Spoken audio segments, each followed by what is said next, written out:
Esta lontra de água doce foi batizada com o nome Einstein. Tal como os génios na história mundial, também não é todos os dias que se encontram lontras, apesar de existirem em linhas de água em praticamente todo o território nacional.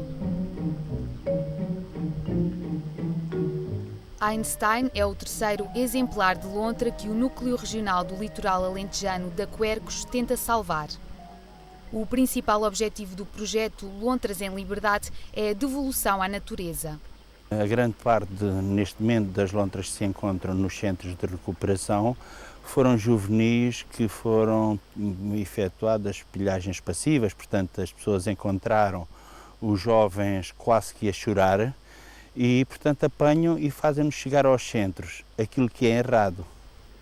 Porque estes mamíferos, regra geral, não abandonam as suas crias.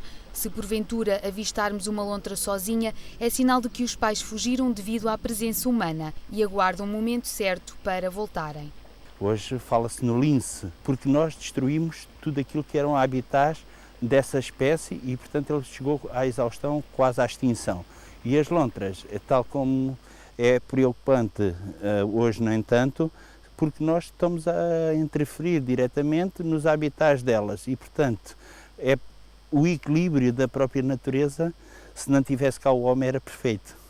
As lontras enfrentam uma série de ameaças, como a poluição e a destruição do meio onde vivem, mas também os atropelamentos, a perseguição direta por parte do homem e a pilhagem passiva.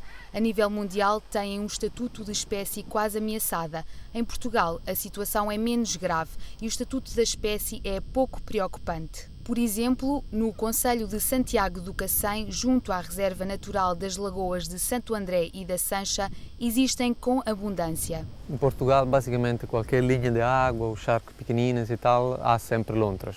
Só em mesmo Lisboa ou Porto, nas grandes cidades que não há. Portanto, aqui estamos numa área de lagoas e estas pequenas linhas de água são muito bem aproveitadas.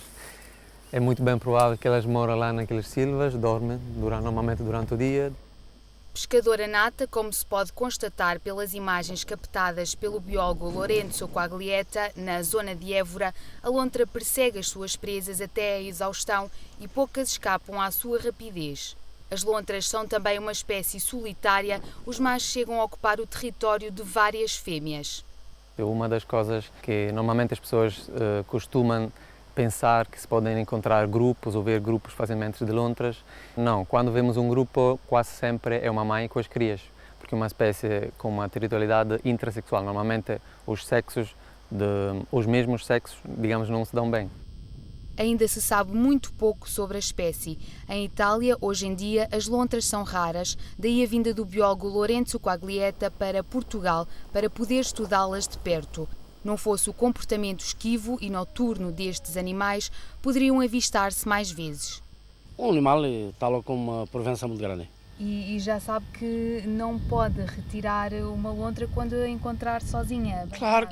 Então, a gente sabe que os animais têm uma proteção de defesa que a gente tem que respeitá-los. Ao contrário de agricultores como Francisco Pinella, muitas pessoas mais afastadas do meio natural nunca ouviram falar da existência de lontras nesta região do Alentejo. Sabia que existem lontras aqui na Lagoa de Santo André? Eu não sabia. Isso para mim é uma novidade. Sei que é uma zona protegida para animais, mas não, que eu tenha conhecimento, até agora não. Mas há também quem tenha conhecimento dos animais e aproveita a presença deles para ensinar algo aos mais novos. Costuma-se fazer até várias visitas com as crianças e costumam ver-se as pegadas de lontras. Lourenço Quaglietta divide o seu tempo entre a Universidade de Évora, onde está a doutorar-se em lontras selvagens, e o Centro de Recuperação de Animais Selvagens de Santo André. Foi a convite da Quercos que veio parar ao projeto. O biólogo italiano desenvolveu uma tecnologia de telemetria GPS para estudar e monitorizar as lontras. Uma ajuda preciosa nos casos de libertação na natureza.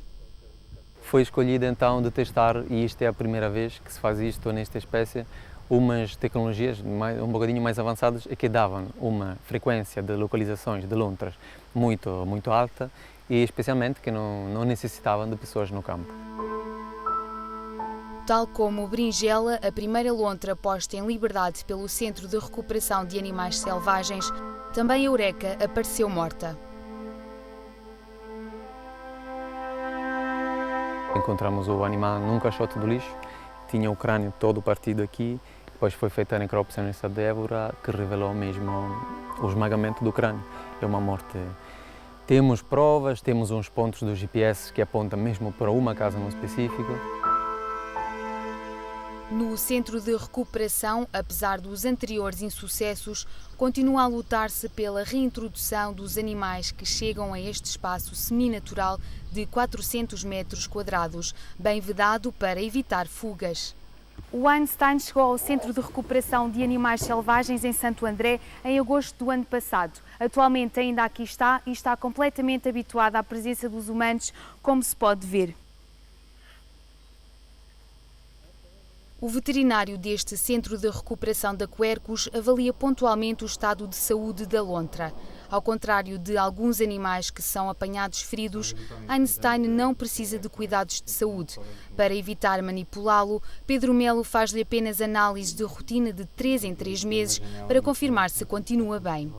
Mesmo assim, o facto de ter sido apanhado por um turista no Algarve e de ter criado laços com as pessoas torna o processo de devolução ao meio selvagem quase impossível.